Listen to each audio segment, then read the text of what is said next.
വചനാഗ്നി വചനാഗ്നി ആത്മാവിൽ അഭിഷേക വചനാഗ്നി വചനാഗ്നി വചനാഗ്നി ആത്മാവിൽ അഭിഷേക വചനാഗ്നി ദേശങ്ങൾ രാജ്യങ്ങൾ ഗോത്രങ്ങൾ വംശങ്ങളെങ്ങും അറിയട്ടെ വചനാഗ്നി ദേശങ്ങൾ രാജ്യങ്ങൾ ഗോത്രങ്ങൾ വംശങ്ങളെങ്ങും പടരട്ടെ വചനാഗ്നി വചനാഗ്നി വചനാഗ്നി ആത്മാവിൽ അഭിഷേക വചനാഗ്നി വചനാഗ്നി വചനാഗ്നി ആത്മാവിൽ അഭിഷേക വചനാഗ്നി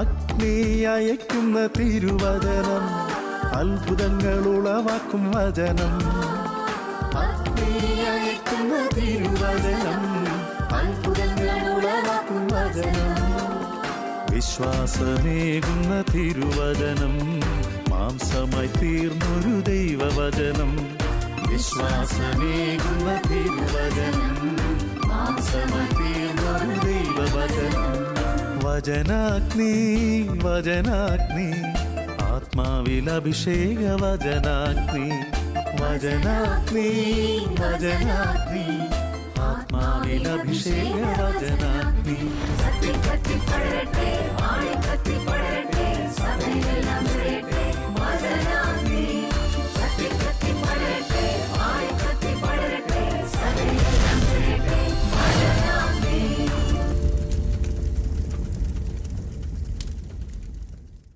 ഹല്ലേലൂയ.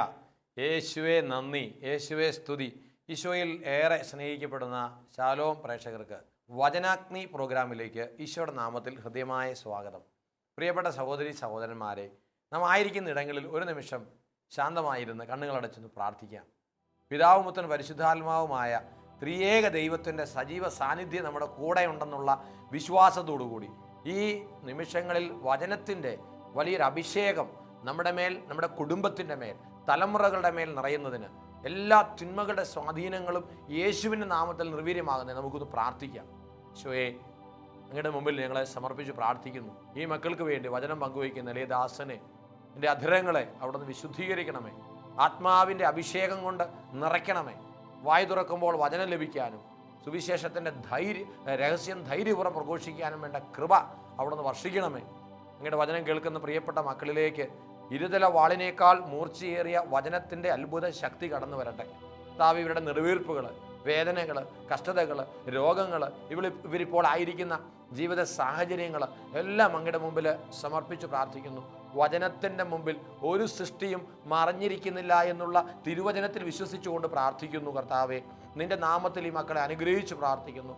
നിൻ്റെ വചനം അയച്ച് നീ സൗഖ്യപ്പെടുത്തുമെന്നുള്ള ആ വിശ്വാസത്തോടുകൂടി ഈ പ്രഘോഷിക്കപ്പെടുന്ന വചനത്തിൻ്റെ ശക്തിയാൽ മക്കളുടെ നിരാശ വിട്ടുമാറട്ടെ, മക്കളുടെ ഉത്കണ്ഠകളും ആകുലതകളും വിട്ടുമാറട്ടെ. ദൈവത്തിൻ്റെ കൃപ കൊണ്ട് ജ്വലിക്കട്ടെ, ആത്മാവിനാൽ അഭിഷേകം പ്രാപിക്കട്ടെ. യേശുവിൻ്റെ നാമത്തിൽ പ്രാർത്ഥിക്കുന്നു. യേശുവിൻ്റെ തിരുരക്തം കൊണ്ട് മുദ്ര ചെയ്ത് കോട്ടകെട്ടി പ്രാർത്ഥിക്കുന്നു. യേശുവിൻ്റെ കുരിശിൻ്റെ അടയാളത്തിൽ ഈ മക്കളെ ആശീർവദിച്ച് പ്രാർത്ഥിക്കുന്നു. ദൈവമേ, അനുഗ്രഹിക്കണമേ, കൃപയൊഴുക്കണമേ, പരിശുദ്ധാത്മാവിനാൽ നിറയ്ക്കണമേ, വചനത്തിൻ്റെ അഭിഷേക പെരുമഴ ഒഴുക്കണമേ എന്ന് പ്രാർത്ഥിക്കുന്നു. അത്ഭുതങ്ങളിലൂടെ, അടയാളങ്ങളിലൂടെ നിന്റെ തിരുവചനം സ്ഥിരീകരിക്കണമേ കർത്താവേ. Hallelujah, hallelujah. യേശുവിൻ്റെ നാമത്തിൽ അനുഗ്രഹിച്ച് പ്രാർത്ഥിക്കുന്നു. വചനം കേൾക്കുവാനുള്ള അഭിഷേകം, വചനം ഗ്രഹിക്കുവാനുള്ള അഭിഷേകം, വചനത്തിൻ്റെ അത്ഭുത ശക്തി സ്വീകരിക്കുവാനുള്ള അഭിഷേകം ഒഴുകട്ടെ എന്ന് പ്രാർത്ഥിക്കുന്നു. Hallelujah, hallelujah. യേശുവേ, ആരാധന, ആരാധന, ആരാധന, ആരാധന, ആരാധന, ആരാധന, ആരാധന. Price the Lord. ഹല്ലേലൂയ. യേശുവേ നന്ദി, യേശുവേ സ്തുതി, യേശുവേ ആരാധന.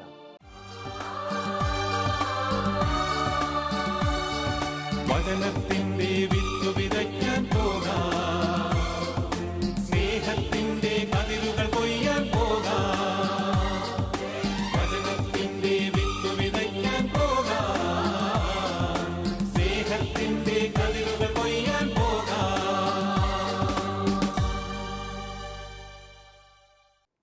പ്രിയപ്പെട്ട സഹോദരി സഹോദരന്മാരെ, വിശുദ്ധ പൗലോസ് അപ്പോസ്തലൻ റോമയിലെ സഭയ്ക്ക് എഴുതിയ ലേഖനം 5-ാം അധ്യായത്തിൻ്റെ 1 മുതലുള്ള തിരുവചനങ്ങളാണ് നാം ഇന്ന് ധ്യാന വിഷയമാക്കുന്നത്. വിശ്വാസത്താൽ നീതീകരിക്കപ്പെട്ട നാം നമ്മുടെ കർത്താവായ യേശുക്രിസ്തു വഴി ദൈവവുമായി സമാധാനത്തിലായിരിക്കാം.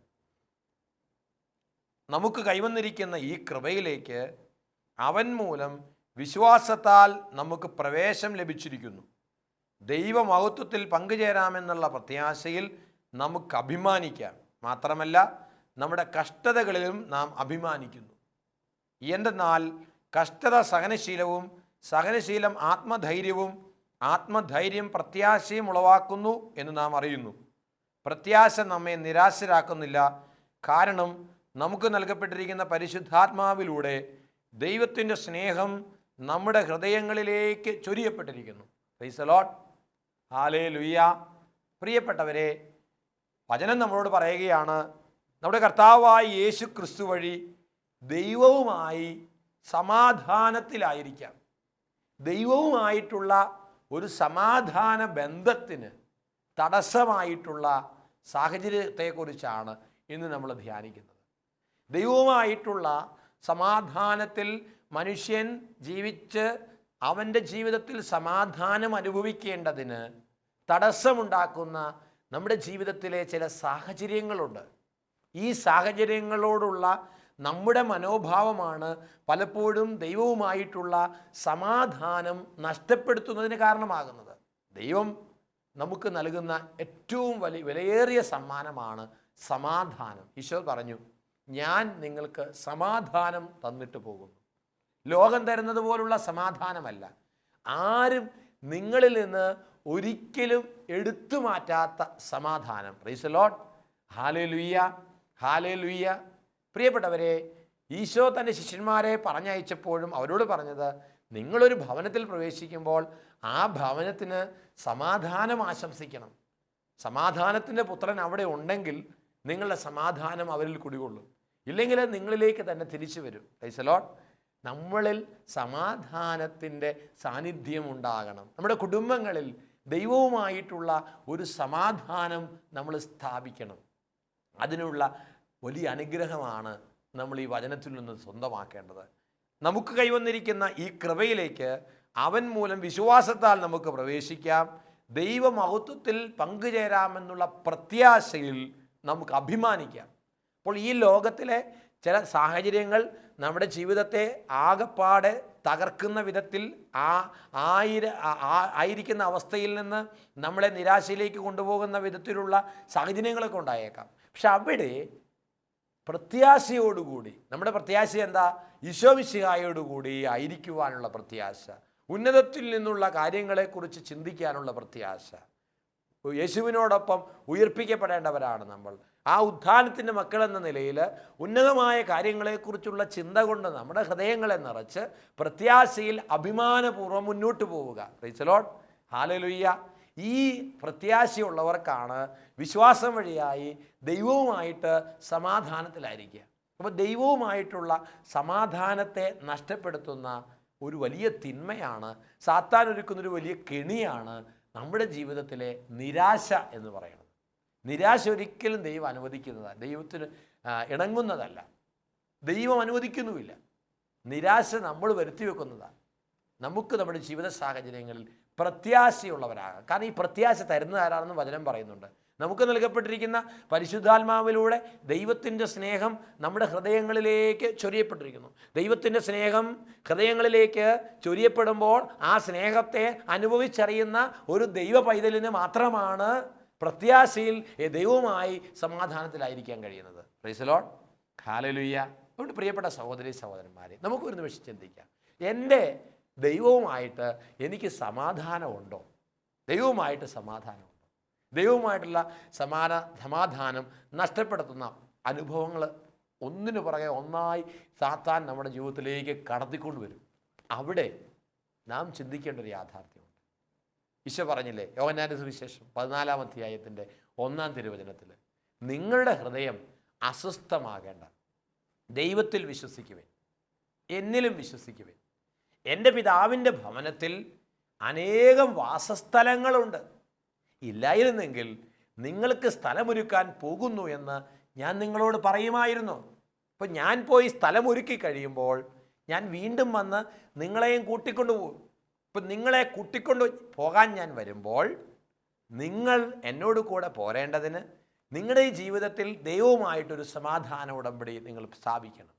നിങ്ങൾ ഇപ്പോൾ ദുഃഖിക്കും, പക്ഷേ അല്പസമയത്തേക്ക് ഈ ദുഃഖങ്ങളുള്ളൂ. അല്പസമയം കഴിഞ്ഞാൽ വീണ്ടും നിങ്ങൾ എന്നെ കാണും. അപ്പോൾ നിങ്ങളുടെ ദുഃഖം സന്തോഷമായി മാറും. ആ സന്തോഷം ആരും നിങ്ങളിൽ നിന്ന് എടുത്തു മാറ്റുകയില്ല. എത്രയോ അനുഗ്രഹീതമായ വചനങ്ങളാണ് ഈശോ നമ്മളോട് പറഞ്ഞിട്ടുള്ളത്. ഈ ഉത്ഥാനത്തിൻ്റെ മഹത്വം അന്വേഷിക്കുന്നവർക്ക് മാത്രമേ ഈ വചനങ്ങളിൽ വിശ്വസിച്ചുകൊണ്ട് പ്രത്യാശയോടുകൂടി മുന്നോട്ട് പോകാൻ കഴിയൂ. പ്രിയപ്പെട്ട സഹോദരങ്ങളെ, തുടർന്നുള്ള വചനത്തിൽ നമ്മൾ കാണുകയാണ്, നമ്മുടെ കഷ്ടതകളിലും നാം അഭിമാനിക്കുന്നു. നമ്മുടെ കഷ്ടതകളിൽ, പ്രത്യാശയിൽ മാത്രമല്ല, കഷ്ടതകളിലും അഭിമാനിക്കണം. ദുഃഖത്തിൻ്റെ പാനപാത്രം കർത്താവിൻ്റെ കയ്യിൽ തന്നാൽ സന്തോഷത്തോടെ അത് ഏറ്റുവാങ്ങി ഹല്ലേലൂയ പാടിടും. ഹല്ലേലൂയ പാടിടും. ഒരു കഥ ഒരിക്കൽ വായിച്ചത് ഞാൻ ഓർക്കുകയാണ്. നാറാണത്ത് ഭ്രാന്തൻ്റെ കഥയാണ്. നാറാണത്ത് ഭ്രാന്തൻ തൻ്റെ ഒരു ശിഷ്യനുമായി ഒരു യാത്രയ്ക്ക് പോവുകയാണ്. ഈ യാത്രയ്ക്ക് പോകും വഴിയിൽ അദ്ദേഹത്തിന് ഓരോ സ്ഥലത്തുനിന്നും ആരോടൊക്കെ എന്തെല്ലാം ചോദിച്ചാലും ചോദിക്കുന്നതൊക്കെ ആദ്യം ഗുരു സ്വീകരിക്കും, തുടർന്ന് ശിഷ്യനും സ്വീകരിക്കും. അങ്ങനെ വെള്ളം സ്വീകരിച്ചു, സംഭാരം. ഒരു വഴിയിൽ ഒരു കുടുംബത്തിൽ ചെന്നിട്ട് അവരോട് ചോദിച്ച് അല്പം കുടിക്കാൻ പറഞ്ഞാൽ അവർ സംഭാരമാണ് കൊടുത്തത്. ആ സംഭാരം ആദ്യം ഗുരു വാങ്ങി നാരായണത്തെ ഭ്രാന്തൻ കഴിച്ചു. പിന്നാലെ വന്ന ശിഷ്യനും അത് സ്വീകരിച്ചു. ഇങ്ങനെ ഇവർ നടന്നു പോകുന്ന വഴിയിൽ ഒരു കൊല്ലൻ്റെ ആലയിലെത്തി. ഈ ആലയിലെത്തിയപ്പോൾ അവിടെ നിന്നും എന്തെങ്കിലും കുടിക്കാൻ തരണമെന്ന് നാരായണത്തെ ഭ്രാന്തൻ ചോദിച്ചു. അപ്പോൾ ആ തിളച്ചു മറിയുന്ന ആലയിലെ വെള്ളം, ഇരുമ്പ് പഴുപ്പിച്ച വെള്ളം അദ്ദേഹത്തിൻ്റെ കയ്യിലോട്ട് കൊടുത്തു. അദ്ദേഹം സന്തോഷത്തോടെ സ്വീകരിക്കുകയാണ്. സ്വീകരിക്കുന്ന സമയത്ത് ശിഷ്യൻ സംഗതി അത്ര പന്തിയല്ലെന്ന് കണ്ട് ശിഷ്യൻ അവിടെ നിന്ന് ഓടി മാറി. ഗുരു അവിടെ നിന്ന് തിരിഞ്ഞു നോക്കുമ്പോൾ തൻ്റെ ശിഷ്യനെ കാണുന്നില്ല. അദ്ദേഹം യാത്ര തുടർന്നപ്പോൾ അല്പം ദൂരം പിന്നിട്ടപ്പോൾ മറഞ്ഞിരുന്ന ശിഷ്യൻ വീണ്ടും ഗുരുവിൻ്റെ കൂടെ കൂടി. ഗുരു ചോദിച്ചു, നീ എന്തേ അവിടെ നിന്ന് ഓടി മറഞ്ഞത്? അപ്പോൾ ശിഷ്യൻ പറഞ്ഞു, അവിടെ നിന്നാൽ അങ്ങ് കാണിക്കുന്ന എല്ലാ ഭ്രാന്തും ഞാനും ചെയ്യേണ്ടി വരും. ആ തിളച്ചു മറിയുന്ന ലോഹ വെള്ളം ഞാനും കുടിക്കേണ്ടി വരും. അതെനിക്ക് ഇഷ്ടമില്ല, അതുകൊണ്ടാണ്. അപ്പോൾ ഗുരു പറഞ്ഞു, നീ എൻ്റെ ശിഷ്യനായിരിക്കണമെങ്കിൽ ഞാൻ സ്വീകരിക്കുന്നതെല്ലാം സ്വീകരിക്കാൻ നീ തയ്യാറാകണം. വെള്ളവും സംഭാരവും മാത്രമല്ല, ഈ ലോഹ ജലവും ചുട്ടുപൊള്ളുന്ന ഈ ലോഹത്തിൻ്റെ ചുവയുള്ള വെള്ളവും നീ കുടിക്കാൻ തയ്യാറാകുമ്പോൾ മാത്രമേ നീ എൻ്റെ ശിഷ്യനായിരിക്കാൻ യോഗ്യനാവുകയുള്ളൂ. ഇനി നിനക്ക് എൻ്റെ ശിഷ്യനായിരിക്കാൻ യോഗ്യതയില്ല, നീ നിൻ്റെ വഴിക്ക് പോയിക്കൊള്ളുക. ഈശോയും ഇത് തന്നെയാണ് പറഞ്ഞത്. എന്നെ അനുഗമിക്കാൻ ആഗ്രഹിക്കുന്നവൻ സ്വയം പരിത്യജിച്ച് തൻ്റെ കുരിശും വഹിച്ചുകൊണ്ട് എൻ്റെ പിന്നാലെ വരണം. നീ ഈശോയെ അനുഗമിക്കാൻ ആഗ്രഹിക്കുന്നുണ്ടോ? നിൻ്റെ ജീവിതത്തിലെ കുരിശുകൾ, അത് നിൻ്റെ കഷ്ടതകളാണ്. അഭിമാനത്തോടെ എടുക്കണം. പിതാവ് തന്ന പാനപാത്രം ഞാൻ കുടിക്കേണ്ടതല്ലയോ എന്ന് പറഞ്ഞുകൊണ്ട് ലോകത്തിൻ്റെ മുഴുവൻ രക്ഷയ്ക്ക് വേണ്ടി ഈശോ മിശിഹ കുരിശെടുത്തതുപോലെ അഭിമാനത്തോടുകൂടി ആ കഷ്ടതയെ ഏറ്റെടുത്തതുപോലെ ഏറ്റെടുക്കാൻ നമുക്ക് കഴിയുമോ? അതാണ് പൗലോസ് അപ്പോസ്തലൻ റോമാക്കാരോട് പറയുന്ന വചനം നമ്മളെയും ഓർമ്മപ്പെടുത്തുന്നത്. നമ്മുടെ കഷ്ടതകളിലും നാം അഭിമാനിക്കുന്നു. കാരണം എന്താ?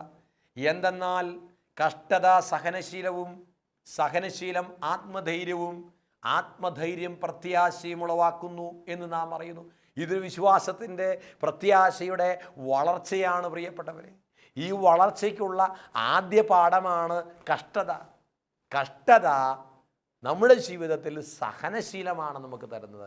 കഷ്ടത സഹനശീലം, സഹനശീലം ആത്മധൈര്യം, ആത്മധൈര്യം പ്രത്യാശ. എന്നിട്ട് വചനം പറയുകയാണ്, പ്രത്യാശ നമ്മെ നിരാശരാക്കുന്നില്ല. ദൈവവുമായിട്ടുള്ള സമാധാനമാണ് പ്രത്യാശ. എങ്കിൽ പ്രത്യാശ നമ്മെ നിരാശരാക്കുന്നില്ല. ഈ സമാധാനം നഷ്ടപ്പെടുത്തുന്നതാണ് നിരാശ. അപ്പോൾ ഈ പരിശുദ്ധാത്മാവ് തരുന്ന ദൈവസ്നേഹ അനുഭവത്തിൽ പ്രത്യാശയുള്ളവരായി ദൈവവുമായി സമാധാനത്തിലായിരിക്കേണ്ടതിന് കഷ്ടതകളിൽ അഭിമാനിക്കണം. കഷ്ടതകളെ സഹനശീലവും ആത്മധൈര്യവും പ്രത്യാശയും വർദ്ധിപ്പിക്കുന്നതിനുള്ള മാർഗമാക്കി മാറ്റണം. Price the Lord, hallelujah. ഈ ഒരു ബോധ്യം ഉണ്ടാകണം. എന്തുകൊണ്ടാണ് കഷ്ടത വരുന്നത്? കഷ്ടത ആർക്കാ വരുന്നത്? രോഗങ്ങളാകട്ടെ, ദുരിതങ്ങളാകട്ടെ, സാമ്പത്തിക ക്ലേശങ്ങളാകട്ടെ, ചില പ്രതികൂലമായ ജീവിത അനുഭവങ്ങളാകട്ടെ, ഇത് ആർക്കുള്ളതാ? അത് കർത്താവിൻ്റെ പുറകെ പോകാൻ കർത്താവിൻ്റെ വിളി കിട്ടിയവർക്കുള്ളതാ. എൻ്റെ പിന്നാലെ വരാൻ ആഗ്രഹിക്കുന്നവർ സ്വയം പരിത്യജിച്ച് തൻ്റെ കുരിശും വഹിച്ചുകൊണ്ട് എൻ്റെ പിന്നാലെ വരട്ടെ. പിന്നാലെ വരാൻ കർത്താവ് തരുന്നതാണ് ഈ സഹനങ്ങളും കഷ്ടതകളും. അഭിമാനപൂർവ്വം സ്വീകരിക്കണം. കഷ്ടതയായി ദുരിതമായി അതിനെ കാണാതെ ദൈവത്തിൻ്റെ സ്വരമായി, ദൈവത്തിൻ്റെ വിളിയായി, ദൈവത്തെ അനുഗമിക്കാനുള്ളൊരു ആഹ്വാനമായി അതിനെ കണ്ടുകൊണ്ട് സമാധാനത്തിൽ ദൈവവുമായി കഷ്ടതകളിൽ അഭിമാനപൂർവ്വം മുന്നോട്ട് പോകണം. പ്രിയപ്പെട്ട സഹോദരങ്ങളെ, പലപ്പോഴും ചില രോഗികളെയൊക്കെ കാണാൻ പോകുമ്പോൾ അവർക്ക് വേണ്ടി പ്രാർത്ഥിക്കുമ്പോൾ ഒത്തിരി സന്തോഷം മനസ്സിൽ തോന്നുന്നു, അനുഭവപ്പെട്ടിട്ടുണ്ട്. കാരണം എന്താണെന്നോ? ആ രോഗത്തെ ഓർത്തിട്ടല്ല, ആ രോഗത്തേക്കാൾ വലിയവനാണ് കർത്താവെന്നുള്ള ബോധ്യത്തിൽ സന്തോഷിക്കുന്ന അനേകം പേരെ കാണാനിടയായിട്ടുണ്ട്. ദൈവമറിയാതെ, ദൈവം അനുവദിക്കാതെ എൻ്റെ ജീവിതത്തിൽ ഒന്നും സംഭവിക്കുന്നില്ല എന്ന് ഉറച്ച ബോധ്യമുള്ളവൻ, ദൈവം കൂടെയുണ്ടെന്നുള്ള ബോധ്യം, ആകാശം വീഴട്ടെ, ഭൂമി കുലുങ്ങട്ടെ, എൻ്റെ യേശുവിൻ്റെ കൂടെയുണ്ടെങ്കിൽ ഞാൻ ആരെ ഭയപ്പെടാനാണ്? കർത്താവ് നമ്മുടെ പക്ഷത്തെങ്കിൽ ആര് നമുക്കെതിര് നിൽക്കും? ക്ലേശമോ ദുരിതമോ പട്ടിണിയോ നഗ്നതയോ ആപത്തോ വാളോ ഒന്നും കർത്താവിനോടുള്ള സ്നേഹത്തിൽ നിന്ന് നമ്മെ വേർപെടുത്തില്ല എന്ന് പോലും അപ്പോസ്തലൻ പറയുന്നതും അതുകൊണ്ട് തന്നെയാണ്.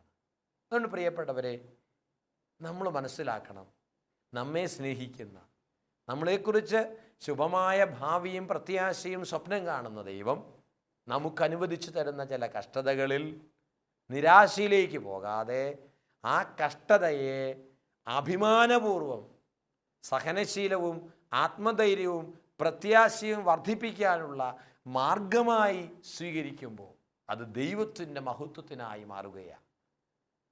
ലാസർ എന്നു പേരായ ഒരുവൻ രോഗബാധിതനായി. അപ്പോൾ അവൻ്റെ സഹോദരിമാർ ഈശോയുടെ അടുക്കലേക്ക് ആളയച്ചു.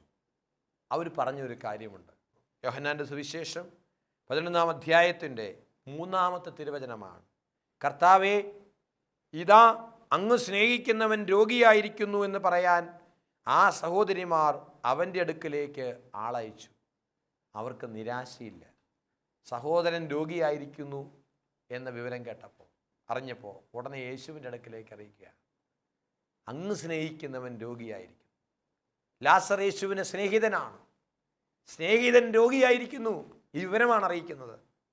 ഇത് കേട്ടപ്പോൾ ഉടനെ യേശു പറഞ്ഞു, ഈ രോഗം മരണത്തിൽ അവസാനിക്കാനുള്ളതല്ല, പ്രത്യുത ദൈവത്തിൻ്റെ മഹത്വത്തിനും അതുവഴി ദൈവപുത്രൻ മഹത്വം പ്രാപിക്കേണ്ടതിനും വേണ്ടിയുള്ളതാണ്. ഒരു ലക്ഷ്യം ഇവിടെയുണ്ട്. കഷ്ടത സഹനശീലം പ്രത്യാശയും ആത്മധൈര്യവും ഒക്കെ പകരുന്നത് പോലെ തന്നെ യേശു പറയുകയാണ്, ഈ രോഗം മരണത്തിൽ അവസാനിക്കാനുള്ളതല്ല, പ്രത്യുത ദൈവത്തിൻ്റെ മഹത്വത്തിനും അതുവഴി ദൈവപുത്രൻ മഹത്വം പ്രാപിക്കേണ്ടതിനുമാണ്. പിന്നീട് നമുക്കറിയാം, യേശു ആ 2 ദിവസത്തേക്ക് ആ വഴി പോയി പോലുമില്ല. ലാസർ സംസ്കരിക്കപ്പെട്ടിട്ട് 4 ദിവസമായെന്ന് അറിഞ്ഞപ്പോഴാണ് യേശു അവിടെ ചെല്ലുന്നത്. അപ്പോൾ ഈ സഹോദരിമാർ യേശുവിനോട് പറയുന്നൊരു കാര്യമുണ്ട്, കർത്താവേ, നീ ഇവിടെ ഉണ്ടായിരുന്നെങ്കിൽ ഞങ്ങളുടെ സഹോദരൻ മരിക്കുകയില്ലായിരുന്നു. നീ ഇല്ലാതെ പോയതാണ് പ്രശ്നമായത്. കർത്താവേ, നീ ഇവിടെ ഉണ്ടായിരുന്നെങ്കിൽ. കർത്താവിനുള്ളൊരു പ്രത്യാശയാണത്. അവർ നിരാശരല്ല. അവർ നീ ഉണ്ടായിരുന്നെങ്കിൽ മരിക്കില്ലായിരുന്നു.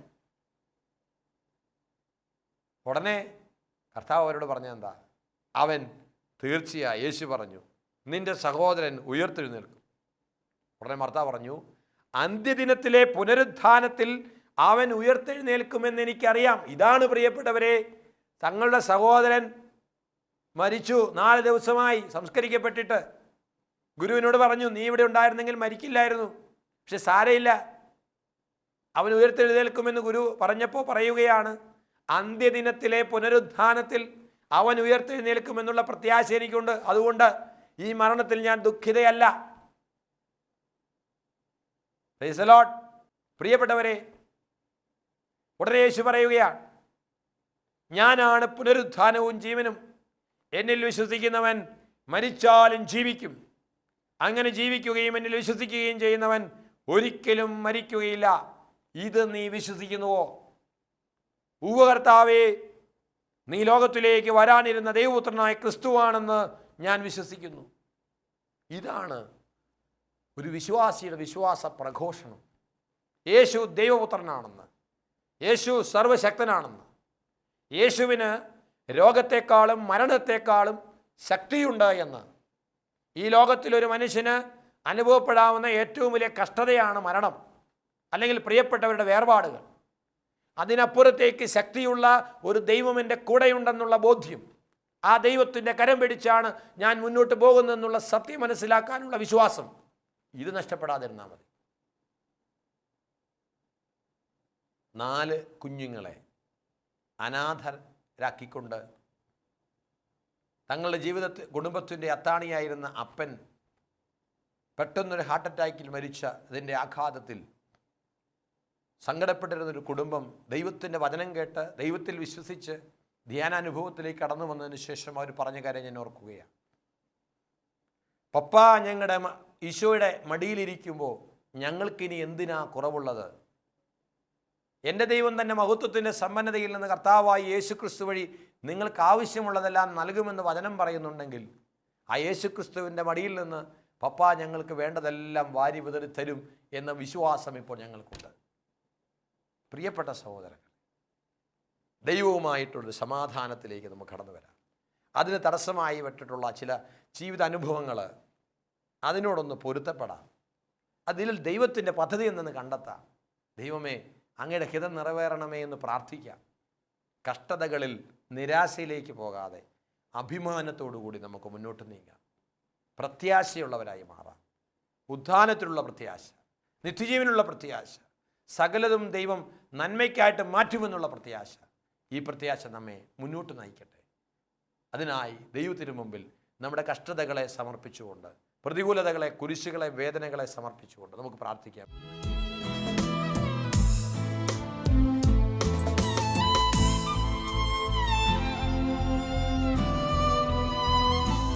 ക്രൂശിൽ കണ്ടു ഞാൻ നിൻ സ്നേഹത്തെ, ആഴമാർന്ന നിൻ മഹത്യാഗത്തെ. ക്രൂശിൽ കണ്ടു ഞാൻ നിൻ സ്നേഹത്തെ. കർത്താവേ, ഞങ്ങളിപ്പോൾ ശ്രവിച്ച ഈ വചനത്തിൻ്റെ അഭിഷേകത്തിനായി തിരുമുമ്പിൽ ഞങ്ങളെ സമർപ്പിക്കുന്നു. പരിശുദ്ധാത്മാവിനാൽ ഞങ്ങളെ നിറയ്ക്കണമേ. ഞങ്ങൾക്ക് നൽകപ്പെട്ടിരിക്കുന്ന പരിശുദ്ധാത്മാവിലൂടെ ദൈവത്തിൻ്റെ സ്നേഹം ഞങ്ങളുടെ ഹൃദയങ്ങളിലേക്ക് ചൊരിയപ്പെട്ടിരിക്കുകയാണല്ലോ. ആ ദൈവസ്നേഹത്തിൻ്റെ അഗ്നി ഞങ്ങളുടെ ഹൃദയങ്ങളെ ജ്വലിപ്പിക്കട്ടെ, ഉരുക്കി വാർക്കട്ടെ. പുതിയൊരു അഭിഷേകം ഞങ്ങളിൽ നിറയട്ടെ. കഷ്ടതകളെ, ജീവിതത്തിലെ സങ്കടപ്പെടുത്തുന്ന അനുഭവങ്ങളെ കൃപയാക്കി മാറ്റുവാൻ, അഭിഷേകമാക്കി മാറ്റുവാൻ, അതിൽ അഭിമാനത്തോടുകൂടി ദൈവവുമായിട്ടുള്ള സമാധാനം നഷ്ടപ്പെടുത്താത്ത പ്രത്യാശയിലും വിശ്വാസത്തിലും ആഴപ്പെടുവാനുള്ള വലിയ കൃപയ്ക്ക് വേണ്ടി ഞങ്ങൾ പ്രാർത്ഥിക്കുന്നു. സകല വിശുദ്ധരോടും ചേർന്ന് പ്രാർത്ഥിക്കുന്നു. സ്വർഗത്തിൻ്റെ സമാധാനത്തിനായിട്ട് പ്രാർത്ഥിക്കുന്നു. യേശു തരുന്ന സമാധാനം ഞങ്ങളുടെ ഹൃദയങ്ങളെ ഭരിക്കട്ടെ. താവേ, അങ്ങയുടെ സമാധാനത്തിനായി ഞങ്ങൾ ദാഹത്തോടെ പ്രാർത്ഥിക്കുന്നു. ലോകം തരുന്നത് പോലെയല്ല, ആരും ഒരിക്കലും എടുത്തു മാറ്റാത്ത സമാധാനം അവിടുന്ന് ഞങ്ങൾക്ക് തരണമേ. കഷ്ടതകളിൽ അഭിമാനിക്കാനുള്ള, സഹനങ്ങളിൽ ദൈവത്തിൻ്റെ ശക്തി പ്രകടമായി ദർശിക്കുവാനുള്ളൊരു അഭിഷേകം ഞങ്ങളിൽ നിറയ്ക്കണമേ. സഹനശീലവും ആത്മധൈര്യവും പ്രത്യാശയും വർദ്ധിപ്പിക്കുന്ന അനുഭവങ്ങൾ ഞങ്ങളുടെ ജീവിതത്തിലേക്ക് പകർന്നു തരണമേ. ഇരുകരങ്ങളും ഉയർത്തി കർത്താവിങ്കിലേക്ക് സർവ്വതും സമർപ്പിച്ച്, പ്രത്യേകിച്ച് നമ്മുടെ കഷ്ടതകൾ, രോഗങ്ങൾ, ദുരിതങ്ങൾ, നമ്മളിൽ അനുഭവപ്പെടുന്ന സങ്കട കാരണമായ ജീവിത സാഹചര്യങ്ങളെല്ലാം സമർപ്പിച്ചുകൊണ്ട് സ്വരമുയർത്തി, കരമുയർത്തി ശക്തിയോടെ സ്തുതിച്ച് പ്രാർത്ഥിക്കട്ടെ. Hallelujah, hallelujah. യേശുവേ ആരാധന, ദൈവമേ ആരാധന, ആരാധന, ആരാധന. പരിശുദ്ധാത്മാവേ നിറയണമേ, അങ്ങയുടെ വചനത്തിൻ്റെ അഭിഷേകം ഈ മക്കളിലേക്ക് അവിടുന്ന് നിറയ്ക്കണമേ എന്ന് പ്രാർത്ഥിക്കുന്നു. യേശുവിൻ്റെ നാമത്തിൽ പ്രാർത്ഥിക്കുന്നു. വിശുദ്ധ കുരിശിനാൽ മുദ്രയിട്ട് പ്രാർത്ഥിക്കുന്നു. കർത്താവെ, കഷ്ടതകളിൽ അഭിമാനിക്കുവാൻ, അഭിമാനത്തോടെ ക്രിസ്തുവുമായി സമാധാനത്തിലായിരിക്കുവാൻ, വേദനകളും ദുഃഖങ്ങളും സഹനങ്ങളും ഉണ്ടാകുമ്പോൾ അവിടെയൊക്കെ ദൈവത്തിൻ്റെ കൃപ കണ്ടെത്തുവാൻ അഭിഷേകം ചെയ്യണമേ എന്ന് പ്രാർത്ഥിക്കുന്നു. Hallelujah, hallelujah, hallelujah. യേശുവേ, ആരാധന, ആരാധന, ആരാധന, ആരാധന, ആരാധന. Hallelujah, hallelujah, hallelujah, hallelujah, hallelujah. യേശുവേ, നന്ദി ദൈവമേ, നന്ദി ദൈവമേ, സ്തുതി. Hallelujah. Price the Lord. Hallelujah, hallelujah.